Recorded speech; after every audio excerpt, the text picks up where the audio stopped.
봄이 다가오는 어느 날에 한 남자가 뉴욕의 공원을 걷고 있었습니다. 길을 가다 보니까 한 불황자가 이렇게 구걸을 하고 있습니다. 그 사람의 목에 보니까 이렇게 편말이 하나 있었는데 거기엔 그렇게 써져 있었어요. 나는 맹인입니다. 그러니까 이제 어려운 처지를 좀 알아줘서 나를 좀 도와달라, 그런 얘기죠. 그런데 그렇게 한참 동안이나 앉아 있었는데도 사람들은 그냥 이렇게 슬쩍 흘낏 보고는 지나쳐만 갑니다. 아무도 그에게 적선을 해주는 사람이 없는 거예요. 그들 지켜보더니 남자는 마음이 좀 안타까웠습니다. 그래서 그 맹인 앞에 가서 그 사람에 있는 그 팻말에다가 그것을 쓱쓱 지우더니 자기가 몇 자 이렇게 거기다 적어놓고 다시 길을 떠납니다. 그랬더니 잠시 후부터 오고 가는 사람들이 발걸음을 멈추고 그 편말을 유심히 봅니다. 그러니 지갑을 열어서 돈을 꺼내서는 그 사람에게 적선을 합니다. 그동안에 아무도 그렇게 적선을 안 했는데 그 구걸하는 통에 이제 동전 소리가 끊이지를 않게 된 거예요. 맹인이 가만히 있다 보니까 이상한 거죠. 이상하다. 내가 그렇게 오랫동안 앉아 있어도 아무도 나를 적선하지 않았는데 왜 그 남자가 나한테 왔다 간 뒤로는 이렇게 많은 사람이 나를 도와주는 걸까? 너무나 이상했어요. 사실 그 남자는 그 맹인의 그 팻말을 이렇게 바꿔놓았습니다. 봄이 오고 있습니다. 하지만 나는 그것을 볼 수 없답니다. 나는 맹인입니다. 이랬을 때는 아무런 감동이 없었다는 거예요. 그러나 봄이 오고 있는데 나는 그것을 볼 수가 없습니다. 이런 구절이 사람들의 마음을 움직였다는 것입니다. 좋은 계절이 왔지만 누릴 수 없는 그 사람의 처지를 그 동정하게 하는 그 마음을 일깨웠다고 하는 것이죠. 그 글을 남긴 사람은 프랑스의 시인이었던 앙드레 불톤이라고 하는 사람이었다고 합니다. 언어의 영향력이라고 하는 게 이렇게 대단하다는 거죠. 이 말은 하기에 따라서 어떻게 들려지냐에 따라서 상황 자체를 바꿔 놓을 수 있다는 것입니다. 말에 따라서 누군가는 그 말 때문에 낙심하고 좌절할 수도 있는가 하면 누군가는 그 말 때문에 새로운 용기와 희망을 가질 수도 있는 거예요.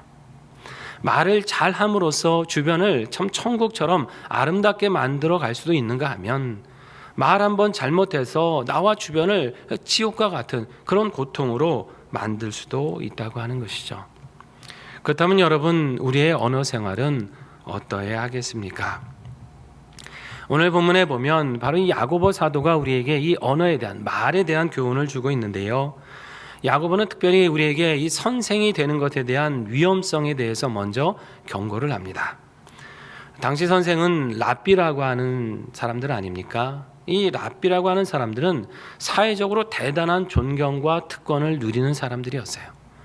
단지 이들은 율법과 그 지식을 가르치는 그냥 교사 수준의 사람이 아니었습니다. 이 당시 사회는 지금처럼 법률적인 지식이나 사회적인 지식이 일반 사람들에게 이렇게 널리 퍼져 있는 때가 아니잖아요. 지금이야 우리가 책도 많이 읽고 인터넷만 검색해 보면 웬만한 법과 상식은 그냥 다 일반 사람들도 알 수 있을 정도로 보편화됐습니다. 하지만 그때는 그렇지 않았어요. 어떤 법적인 지식, 사회적인 지식은 소수의 배웠던 사람들이 독점하고 있었습니다. 그들이 바로 랍비잖아요. 그러다 보니까 어떤 사람들 간에 어떤 소송이 생기고 분쟁이 생기면 사람들은 그 지식이 없으니까 어떻게 해야 될 줄 모르는 거예요. 그럼 누구에게 가져와요? 랍비에게 가져오는 거죠. 이거 좀 판단 좀 해주세요. 그럼 랍비가 듣고 그거를 정확히 판단하는 거예요. 그러니까 랍비는 단지 교사만이 아니고 때로는 판사와 같은 역할, 때로는 검사와 같은, 또는 변호사 같은 역할, 그 역할까지도 다 도맡아서 했던 사람들이 바로 랍비입니다. 그러니까 사람들은 랍비를 대단하게 우러른 거죠. 그리고 그 말의 무게를, 그거 한번 말하면 굉장히 그것을 권위 있게 받아들였다는 것이에요. 자, 그러다 보니까 야고보 사도가 바로 이거를 경계하는 겁니다. 스승이 되고자 한다는 것은 그렇게 사람들의 존경과 대접을 받으려고 되는 게 아니다. 그걸 조심해야 된다고 하는 거죠. 오히려 스승이 되고자 하는 사람은, 남을 가르치려는 사람은 그 위치가 주는 그 사명감, 그 책임의 막중함을 먼저 깨달으면서 살아야 된다. 그런 걸 말하는 것입니다. 왜냐하면 남을 가르친다는 것, 남을 판단한다고 하는 것은요, 그만큼 엄격한 하나님의 심판이 기다리고 있다는 뜻이기 때문이에요. 그렇기 때문에 특별히 그 권위를 가질수록 조심하라는 것입니다. 그러면서 한편 또 얘기해요. 야고보 사도는 같은 교훈을 우리 모든 성도들에게도 주시고 있습니다. 우리 모두 이런 권세가 있기 때문에 특별히 언어에 있어서 신중해야 된다는 겁니다. 그 말씀이 여러분 2절에 나타나 있는데요. 우리 함께 한번 읽어봅니다. 우리가 다 실수가 많으니 만일 말에 실수가 없는 자라면 곧 온전한 사람이라. 아멘. 우리가 다 무엇이 많아요? 실수가 많다. 참 그렇지 않습니까? 우리가 다 연약합니다. 죄인이기 때문이기도 하고 실수가 참 많아요. 말로도 실수하고 행동으로도 또 얼마나 많은 잘못을 합니까? 근데 특히 이제 말에 대해서 정말 실수가 없다, 이게 참 어려운 거잖아요. 거의 불가능하다시피 한 거 아닙니까? 되게 많은 행동이 먼저 생각부터 한 다음에 이렇게 행동이 나와요. 근데 말은 어때요? 생각도 하기 전에 나올 때가 있습니다. 말해놓고 생각해요. 이 말을 하면 안 되는데, 아이고 이거 좀 잘못 말했나? 그만큼 말이 급하다고 하는 거죠. 그러다 보니까 실수도 많고 그 말로 인해서 문제도 많이 일어난다고 하는 것이에요. 오죽하면 말에 실수가 없는 사람은 온전한 사람이라고 성경이 말씀합니까? 온전하다는 건 뭐 죄가 하나도 없이 흠이 없다 이런 뜻은 아니죠. 온전하다는 것은 다 연약하지만 그래도 윤리적으로 영적으로 성숙한 사람이라는 그런 뜻입니다.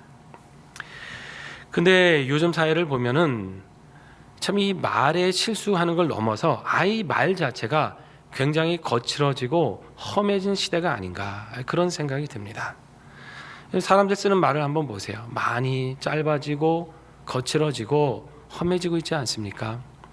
한 번은 이제 우리나라의 그 YMCA라는 기관이 있잖아요. 한 지역의 청소년들을 대상으로 그들의 쓰는 언어가 어떤가를 한번 조사를 한 적이 있어요. 그랬더니 모든 말끝마다 그 욕이 꼭 들어가는 학생들이 그렇게 많았다 그럽니다. 그러니까 욕을 빼면 말이 대화가 안 되는 거예요. 할 때마다 그 욕을 붙여서 말을 한다는 거죠.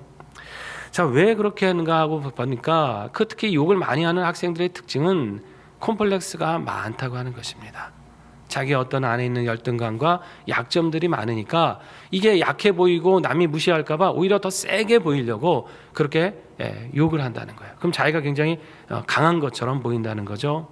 그러면서 그거를 부끄러워하는 게 아니라 오히려 자랑스럽게 여기는 학생들이 많았다고 하는 것입니다. 말을 거칠게 하고 세게 하면 자기 자존감이 올라갈까요? 아니 오히려 자기 자신이 깎아내려지는 거 아니겠습니까? 이게 어디 비단 청소년만들의 문제일까요? 그렇지 않아요. 어른들의 말도 상당히 거칠어지고 험해졌다고 하는 것이에요. 분을 참지 못하고 기분 내킨 대로 말하는 사람, 그러면서 뭐가 문제인지도 모르는 사람들이 많은 거 아닙니까? 혹시 여러분 주변에 그런 분들 혹시 있지 않습니까? 나는 성격이 뭐 화끈하고 솔직한 성격이야. 내가 화낼 때는 불처럼 내지만 난 뒤끝이 없어. 이렇게 말하는 분들도 가끔 있을 거예요. 자기는 화낼 거 다 내고 뒤끝 없지만 그 말을 들은 사람은 어떻겠어요? 상처가 될 거 아니에요. 자기는 다 잊어버려도 그 사람은 오래도록 그 마음에 남아서 고통받는 거 아닙니까? 내가 말하는 게 옳으냐 그르냐 이거는 그렇게 중요한 문제가 아니에요. 어떻게 보면 그 말하는 태도가 중요하다는 것이죠. 그 태도 때문에 많은 상처와 갈등이 일어난다고 하는 것입니다. 요즘은 더구나 SNS 시대다 보니까 어때요? 서로 얼굴이 보이지 않아요. 그러니까 내가 하는 말에 대해서 그렇게 별로 책임감이 없습니다. 그러다 보니까 막 함부로 말을 해요. 물론 잘못에 대한 건전한 비판은 항상 있어야 됩니다. 하지만 근거도 없는 무분별한 말들, 내 이름이 드러나지 않는다고 책임질 수 없는 말들을 막 쏟아내고 한다면 여러분 그 사회가 어떻게 되겠습니까? 그런데 이제는 아예 이런 거친 말들이 그냥 하나의 습관처럼, 하나의 문화처럼 자리 잡고 있다고 하는 것입니다. 자, 문제는 뭘까요? 이 본문의 말씀처럼 이 말의 위력은 우리가 생각한 것보다 훨씬 더 크다고 하는 것이에요. 놀라운 결과를 가져올 수도 있다는 것입니다. 때로는 사람을 무너뜨리고 죽음에 이르기까지도 한다는 것이죠. 그래서 사실 이 말은 쉽게 하지만 굉장히 잘 다스려야 된다는 거예요. 본문에서도 나오는 얘기지만은 여러분, 사람이요 세상에 많은 동물들을 잘 길들이지 않습니까? 여러분, 그 힘센 말 있잖아요. 야생에서 뛰어오는 말이요 힘이 엄청 세다고 합니다. 그래서 보통 지금도 힘의 단위를 나타낼 때는 그 말의 힘, 마력을 쓰잖아요. 몇 마력이다. 이게 힘의 단위예요. 그만큼 이 힘센 말을 달래기가 쉽지 않다는 거죠. 그런데 이 말도 사람이 재갈을 물리고 훈련을 시키면 사람에게 순종하고 잘 길들여집니다. 다스려져요. 그런데 이 혀는 우리 집의 신체 중에서 굉장히 작은데도 그게 잘 다스리지를 못한다고 하는 것이에요. 이걸 잘 길들이지 못해서 어려운 문제를 많이 만든다 하는 것입니다. 본문에도 또 나오죠. 큰 배도 키 하나로 다 조종한다는 것이. 아무리 바람이 불고 파도가 일어도 이 작은 키가 왼쪽으로 틀면 배가 왼쪽으로 가고 오른쪽으로 틀면 오른쪽으로 갈 만큼 이 큰 배도 이 키 하나가 다 조종한다는 거죠. 우리 혀도 그렇다는 거죠. 굉장히 작지만 우리 인생 자체, 우리 삶 자체를 이 혀가 끌고 갈 수도 있다는 것입니다. 그만큼 잘 사용해야 된다는 거 아닙니까? 또 혀는 뭐와 같다 그럽니까? 6절에 보면 불과 같다라고 하는 말씀이 있어요. 여러분 한번 같이 읽어볼까요? 혀는 곧 불이요 불의의 세계라. 혀는 우리 지체 중에서 온몸을 더럽히고 삶의 수레바퀴를 불사르나니 그 사르는 것이 지옥불에서 나느니라. 여러분, 불살라지는 거 좋습니까? 인생에 불타는 거 좋아요? 지옥불 같은 데서 있는 게 뭐가 좋습니까? 근데 그걸 어디서부터 출발해요? 그게 혀에서부터 출발한다. 아주 무서운 말씀을 하고 계신 거죠. 불과 같다. 이 며칠 전에도 우리나라 그 영덕 지역에 그 산불이 좀 있어서 큰 피해가 있었습니다만, 여러분, 큰 산불도 시작은 결국 뭐예요? 작은 불씨예요. 작은 불씨가 시작된 게 바람이 불고 전파되면서 온 산을 다 태워버리는 거 아닙니까? 혀가 그렇다는 거예요. 그냥 말 한마디 작게 던졌는데 이게 내 인생을 태워버리고 주변을 태워버리고 모든 것을, 관계를 파괴시켜버리는 그런 역할까지 할 수도 있다는 것이에요. 사실 불은 잘 사용하면 유익한 거죠. 사람이 잘 통제하고 다스리면 위험한 게 없습니다. 근데 이 통제를 넘어가는 순간에 이제 그게 위험해지는 거 아닙니까? 혀도 마찬가지예요. 잘 사용하면 유익하게 되는 거죠. 삶이 평안하게 됩니다. 그러나 잘못 사용하면 우리의 삶을 망가뜨리고 무너뜨릴 수 있어요. 아니, 불을 잘못 사용하는 것보다 오히려 혀를 잘못 사용하는 게 더 큰 문제죠. 불은 그냥 재산을 태우고 육적인 피해를 주는 거지만 혀를 잘못 사용하면 어떻게 되는 거예요? 내 영혼이 망가지고 삶 자체가 무너질 수 있다고 하는 것이에요. 이게 더 큰 문제라고 하는 것입니다. 여러분, 우리가 이 교훈을 통해서 얻게 되는 게 무엇입니까? 우리의 말이 항상 하나님 앞에서 더욱더 신중해야 된다는 사실입니다. 이 말의 시작은 굉장히 가볍지만은 그 결과는 엄청날 수 있다는 거예요. 나는 무심코 던진 말이지만은 돌이킬 수 없는 결과를 가져올 수도 있다는 것입니다. 그렇다면 여러분, 어떤 게 지혜입니까? 신중하게 생각하고 말해야 되는 거죠. 한 번 더 생각하고 이것이 정말 유익한 말이고 이 상황에 적절한 말인가를 깊이 생각하면서 말해야 한다는 것입니다. 그때 우리의 삶이 평안하게 되고 유익하게 된다는 것이에요. 여러분, 성경을 보시면 이 말 때문에 삶이 달라진 사람들의 이야기가 종종 있잖아요. 예컨대 사무엘상에 보면 아비가일이라고 하는 여인이 나옵니다. 그녀는 나발이라고 하는 사람의 아내였어요. 한 번은 다윗과 일행들이 몹시 이제 배가 고프니까 그 나발이라는 사람에게 떡과 포도주를 좀 달라고 요청을 합니다. 평소에 다윗이 나발의 양떼를 잘 지켜줬기 때문에 나발이 사실 은혜를 많이 입었거든요. 그러니까 이걸 뭐 요청한다 한두는 그것이 뭐 그렇게 무리한 부탁은 아니었습니다. 근데 이 나발은 좀 마음이 거칠고 좀 교만한 사람이었어요. 다윗의 일행을 어떻게 대하냐면 모욕을 줘요. 양식을 주지 않았을 뿐만 아니라 비루한 사람들, 비천한 사람들, 그런 거렁뱅이 같은 사람들이라고 심하게 모욕을 줍니다. 자, 다윗이 화가 났겠죠. 일행들이 화가 났습니다. 가만히 두지 않겠다. 무장을 하고 나발을 치기 위해서 올라와요. 자, 이 소식을 이제 그 아내였던 아비가일이 듣게 되죠. 그 소식 들은 아비가일은 얼른 급히 양식을 준비합니다. 그리고는 나가서 다윗의 일행을 맞이하고 용서를 구하면서 이런 얘기를 하죠. 분명 하나님께서 다윗 당신을 든든하게 하실 것입니다. 왕으로 삼아 주실 겁니다. 그런데 그렇게 큰 일을 하실 분이 이렇게 작은 일로 보복을 하신다고 한다면 혹시 이 일이 나중에 당신에게 누가 되지 않겠습니까? 하나님이 당신을 지도자로 세우실 때 이 사람은 무죄한 피를 흘린 사람이 아니다, 이런 사람이 되어야 되지 않겠습니까? 그러니까 지금 관용을 베푸셔서 무죄한 자의 피를 흘렸다, 그렇게 나중에 가책을 받을 일이 없도록 지금 그렇게 관용을 베풀어 주십시오, 이렇게 간곡하게 요청을 해요. 다윗이 가만히 들어보니까 그 말이 맞거든요. 지금은 당장에 화가 나서 자기가 그런 일을 항하지만 정말 나중에 다윗이 말이지 참지 못하고 그 나발이라는 사람을 그렇게 해치지 않았어, 이런 말을 들을 이유가 없는 거죠. 다윗이 그 화를 누그러뜨리고 경솔한 행동을 멈추게 되죠. 그렇게 아비가일은 지혜로운 말로 집안을 구합니다. 그리고 나중에는 나발이 죽고 나서 다윗의 청으로 다윗의 아내가 되는 거예요. 여러분, 이보다 또 극적인 사람도 하나 있지 않습니까?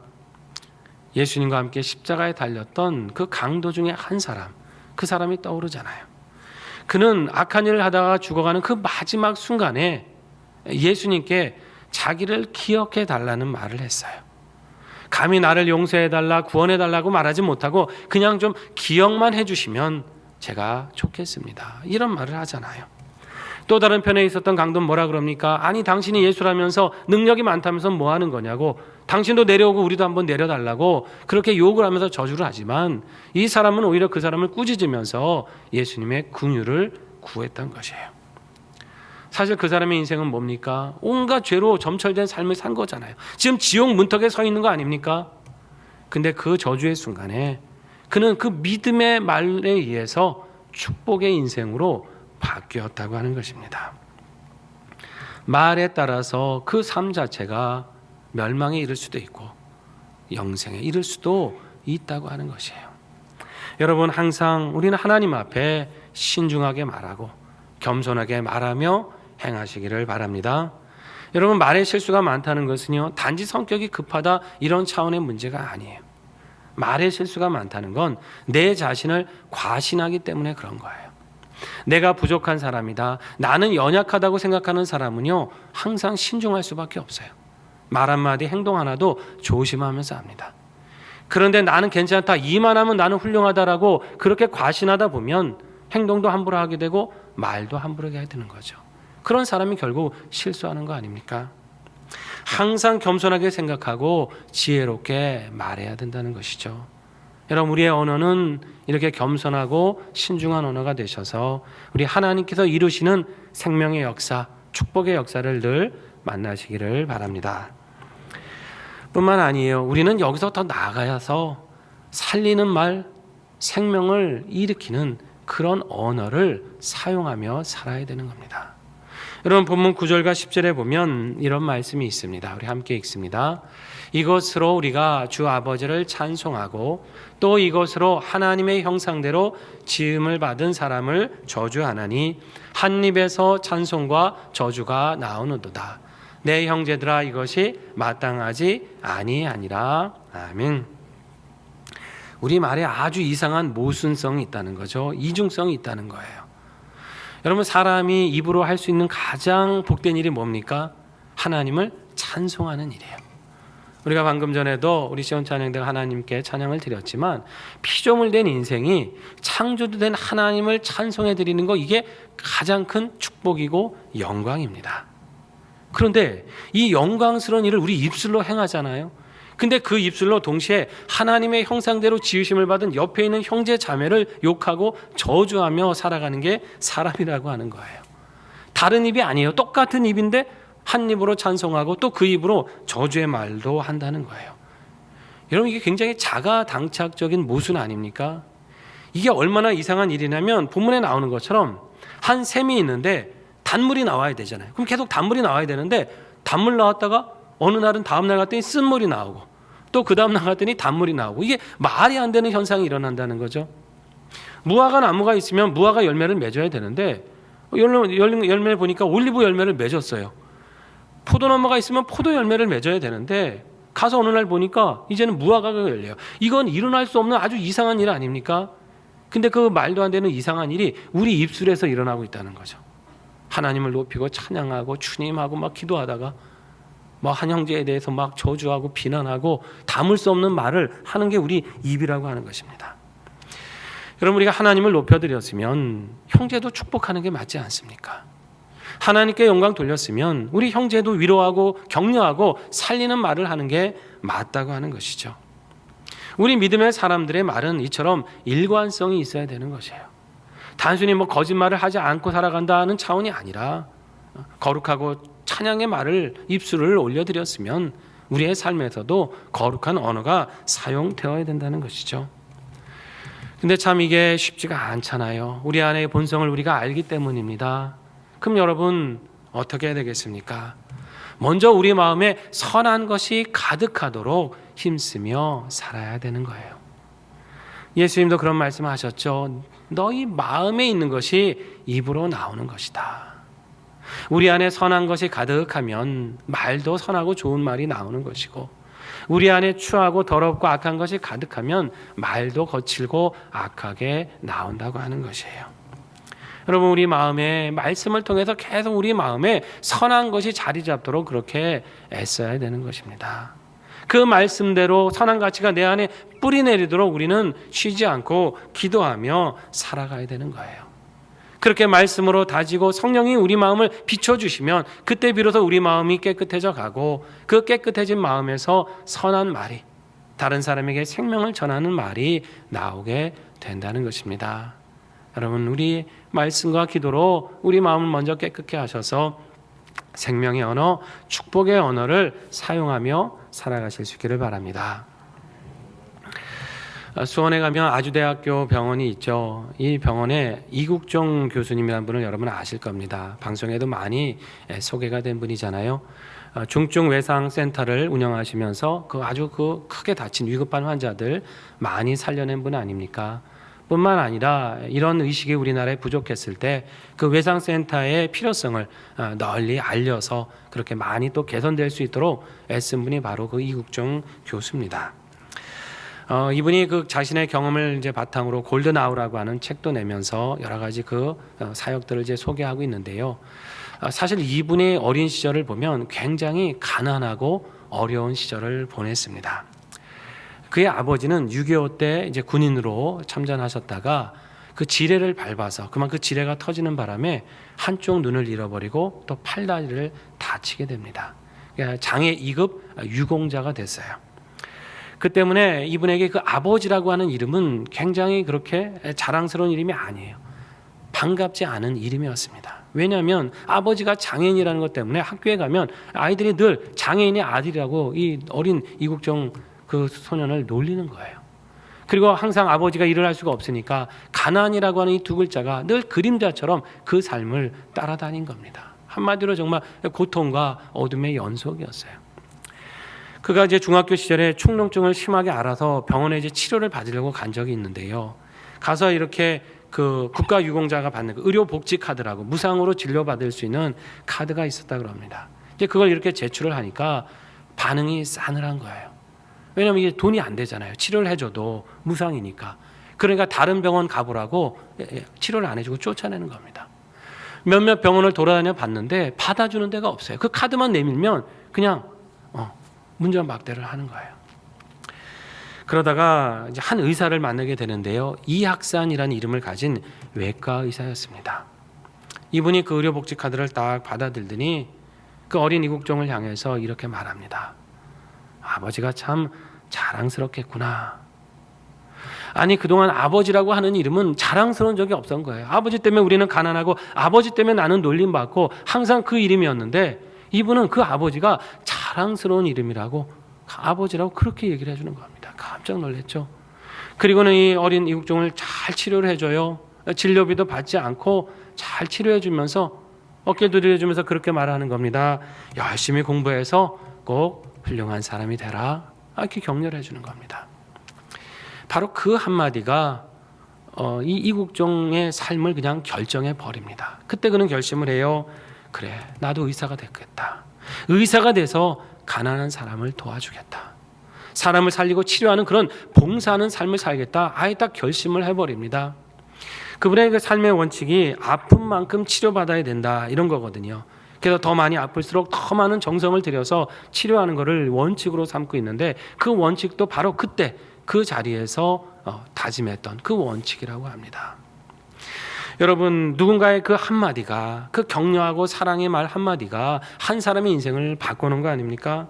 또 그 때문에 그 사람으로 인해 수많은 생명이 다른 새로운 삶을 얻게 되었다고 하는 것이에요. 그냥 한마디 축복해주고 격려해줬을 뿐인데 그것이 한 사람의 인생을 송두리째 바꿔놓았고, 그로 인해서 우리나라의 의료 그 역사가 그 획기적인 그런 전기를 마련하는 그런 계기가 되었다고 하는 것이죠. 말이 이만큼 중요하다는 거죠. 축복의 말, 생명의 말이 이만큼 영향력이 크다고 하는 것입니다. 여러분, 우리 입술에 이런 생명의 은혜가 늘 가득하시기를 축원합니다. 비아냥거리는 말들, 폄하하고 깎아내리는 말들, 여러분 입술에서 아예 다 버려버리세요. 위로하는 말, 격려하고 축복하는 말만 담으시기 바랍니다. 내 언어가 어떤지 한번 살펴보세요. 악한 말이 가득하걸랑 이제 하나님 앞에 무릎 꿇고 간구하면서 이 생명의 언어가 내게 가득하게 해달라고 기도하며 애쓰시기 바랍니다. 나쁜 말은 사라져가고 선하고 생명의 언어가 우리 삶에 충만하게 될 것입니다. 그렇게 이웃에게 축복의 말을 하시고, 여러분 특별히 우리 자라나는 자녀들에게 이런 축복의 말을 많이 하시기 바랍니다. 한 가정사역연구소에서 자녀들에게 이렇게 물었대요. 부모님에게 가장 듣고 싶은 말이 뭐냐? 그랬더니 아이들이 이렇게 대답을 했다 그럽니다. 이 세상에서 네가 제일 소중하다. 엄마 아빠는 너를 많이 사랑한다. 엄마 아빠는 너를 믿는다. 네가 참 자랑스럽다. 괜찮아, 너는 할 수 있어. 이런 얘기를 듣고 싶어 한다는 거예요. 조금 부족하고 모자란 것 같아도 할 수 있다라고 격려해주고, 사랑한다고, 자랑스럽다고 격려해주는 말, 그랬을 때 아이들의 자존감이 높아지는 거 아닙니까? 반면에 우리 자녀들이 부모에게 듣기 싫은 말들은 이런 게 있었다 그럽니다. 너 왜 그렇게 생각이 없냐? 몇 번을 말해야 알아듣겠니? 너 나중에 커서 뭐가 될래? 네가 잘하는 게 도대체 뭐냐? 너 누구 닮아서 도대체 그 모양이냐? 누구 닮았겠어요? 둘 중에 하나 닮았겠죠. 여러분, 이 자녀들이 이걸 듣고 싶지 않다는 거죠. 낙심되고 위축되고, 그렇지 않아도 잘하고 싶은데 엄마 아빠가 이렇게 기죽이는 말을 하면 너무나 힘들다고 하는 것입니다. 여러분, 평소에 어떤 말씀 자주 하십니까? 우리의 언어가 격려하는 언어, 생명의 언어, 축복의 언어로 바꿔가시기를 바랍니다. 부정적인 말이 있다면 여러분 긍정적인 말로 바꾸세요. 폄하하고 깎아내리고 비판하는 말이 있다면 이제는 격려해주고 축복해주는 말로 바꾸시기 바랍니다. 기죽이고 위축시키고 낙심케 하는 말을 사용했다면 이제는 일으키고 살리는 생명의 언어를 사용하시기 바랍니다. 그럼으로써 여러분 하나님을 닮아가시고 주변에 이 생명을 전하는, 그리고 사람을 살리는 하늘나라의 일꾼으로 살아가시기를 주님의 이름으로 축원합니다. 우리 함께 시간 결단하며 기도하겠습니다. 하나님, 말씀과 기도로 우리 마음에 선한 가치가 가득하길 원합니다. 이 안에 선한 것이 가득하여서 우리의 입술의 언어도 새롭게 하여 주시옵소서. 위로하고 격려하는 말, 축복하는 말이 우리 안에 가득하길 원합니다. 생명을 살리고 가정을 살리고 공동체를 살리는 하늘나라의 일꾼으로 살아가게 하시옵소서. 우리 반주에 맞추어 1, 2분 정도 결단하며 기도하시겠습니다. 아버지 하나님, 감사드립니다.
하나님, 우리 마음에 선한 가치가 가득하게 하셔서 우리 입술의 언어가 변화받게 하여 주시옵소서. 위로하고 격려하고 축복하는 말로 생명을 살리고 풍성케 하는 하늘나라 일꾼으로 살아가게 하시옵소서. 예수님의 이름으로 기도드립니다. 아멘.